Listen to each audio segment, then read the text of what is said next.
Welcome back, everyone. In today's video, I'm going to cover game 21 from Smithy's Opening Fundamentals. So again, this game took place between Kronsforth and Bothman in Dortmund in 1988. Pretty much in this game, Black gets too fixated on exploiting a positional advantage on the king side to the point that Black fatally neglects his development. So let's go ahead and go over the moves for this game. E4, E5, F4, the King's Gambit, everyone's favorite. Again, a more riskier opening for White. Remember in the last video we talked about a weak King's Diagonal. In this opening, again, White leaves this diagonal open. So again, it's considered a more riskier opening for White. E captures F4, Knight F3. Okay, developing, White develops. And then now D5. Playing in the center, Black correctly returns the pawn to advance in the center. This is the easiest way to play in my opinion, and I like easy. Okay. Now White here plays E5, which is marked here as a questionable move. Here it says a weak, non-developing pawn move. The pawn mostly gets in the way of White's pieces. Okay. So pretty much what is this saying? That White is gaining space, right? Now this square is occupied by the pawn, so the knight can no longer jump to this square in the future. So what is White most likely trying to do? In the future, White wants to play d4 to secure this pawn and to hold on to this base advantage. Now, what else could White play in this position? Okay, White can capture, right? Now, if Queen captures, then Knight c6, and it kicks away the Queen, and it gives an extra tempo, an extra turn for White, which again White can use to develop the bishop to f4 or to play d4, right? White can also develop the knight in case Black captures, the knight recaptures. And if knight c3, if the knight comes here to attack the knight, then we can jump over to knight d5, right? And this attacks the pawn here.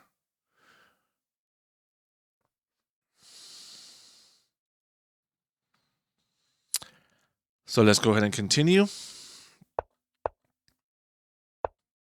So g5, right?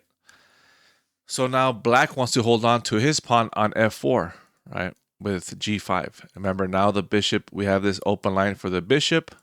Bishop can go to g4. Now this bishop has an opening here on g7 and h6. The opening is about development, yes, but Black is threatening to play g4. So what is Black's threats in the future? Black can threaten to play g4 and attack this knight. Again, as the e pawn takes away the square for the knight, right? In case the knight gets attacked, it can no longer jump here. It can jump, the knight can jump either to d4 or retreat to g1. White will end up losing time, and your opponent losing time is pretty much the same thing as you gaining time. Of course, simple development was also excellent. So White plays h3, and again, it takes away this square from the bishop. So now it prevents Black can no longer play bishop g4. Now this square, we have h2 available for the knight. The knight can also come here to g2 and g4. And now if g4, we can, again, go to h2 and attack this way, or we can just take. And then most likely bishop recaptures here.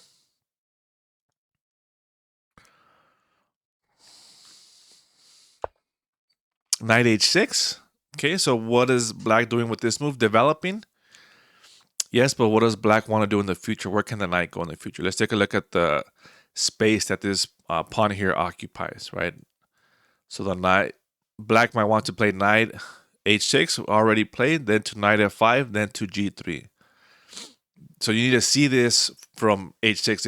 If you just see knight h6 and you don't know what black wants to do, then you're pretty much lost, right? Because you have to know black wants to go knight f5, then knight g3, so you can stop it.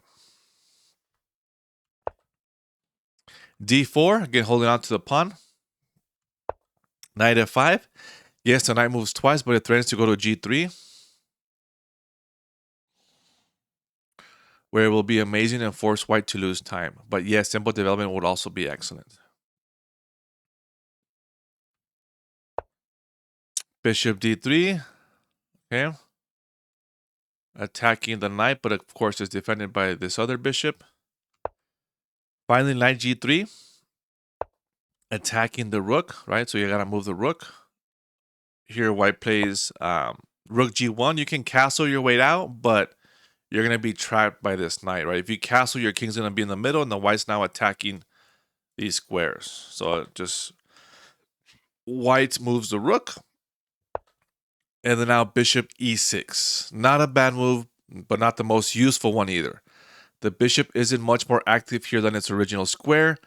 Knight c6 or bishop e7 are natural moves that improve the position. So again, knight c6. What does that do? Well, now it's attacking the pawn, right? So either white has to defend it again or let the knight defend it. But if the knight moves, right, somewhere else, then black can take this pawn. Bishop e7 gives the option for black to castle. I would have probably gone with knight c6 here. Bishop e6. Knight b to d2. Okay, so now you have to see, okay, so what is this? Where can the knight go from here? It can go here to b3. It can go to f1 and attack the knight on g3, right? So this is most likely what white wants to do, is trade off this annoying knight. h5, questionable move. Black sees his great knight on g3 and tries to increase his positional advantage on that side of the board. But the opening isn't about positional advantages, it's about developing as fast as possible. So again, we're still in the opening. Neither side has castled. Neither side has completed development.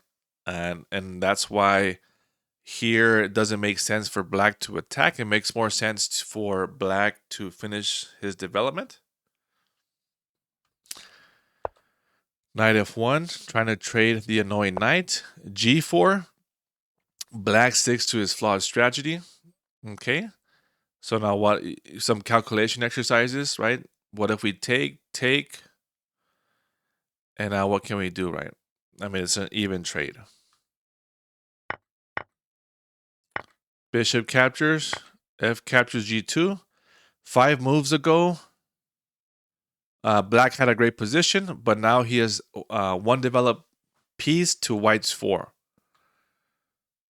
Okay, and then white has this one. The rook is considered developed here, which will capture the pawn. Something has gone wrong, which was the non-developing pawn moves. Right, so here is when black had a good position.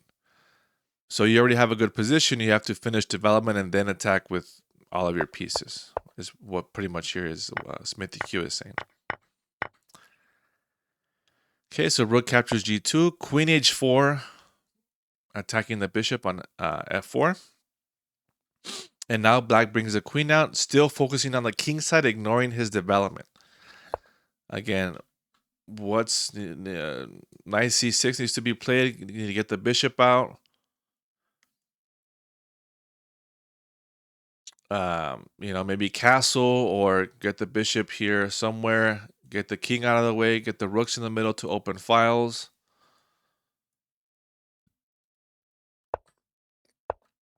Okay, queen d2. Black defends the bishop on f4.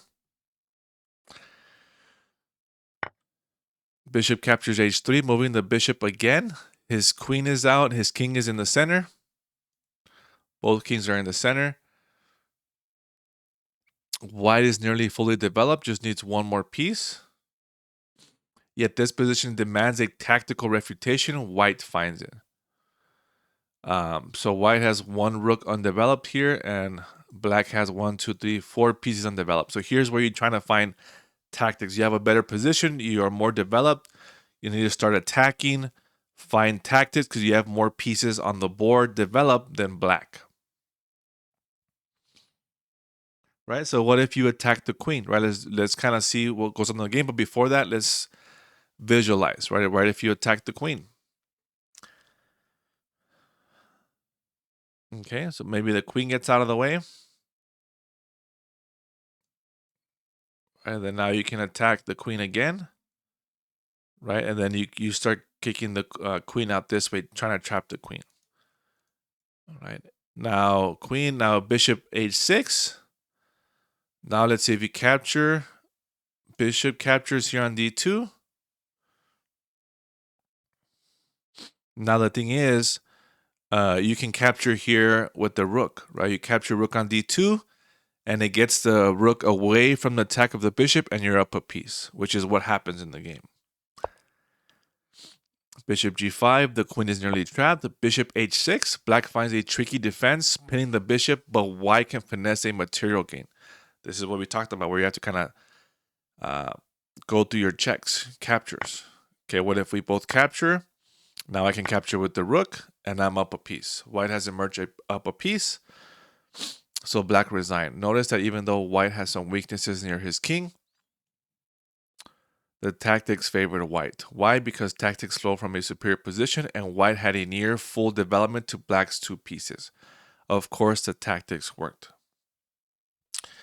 So if we go to before h5, right here, is when black started to go wrong.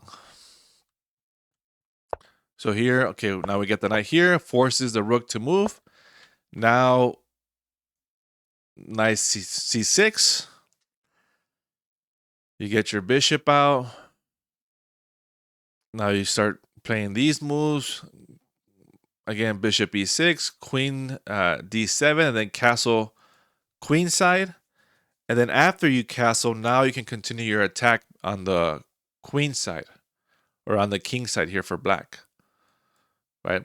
So now you can start pushing this, but now you have all your pieces developed. So let's go ahead and see this.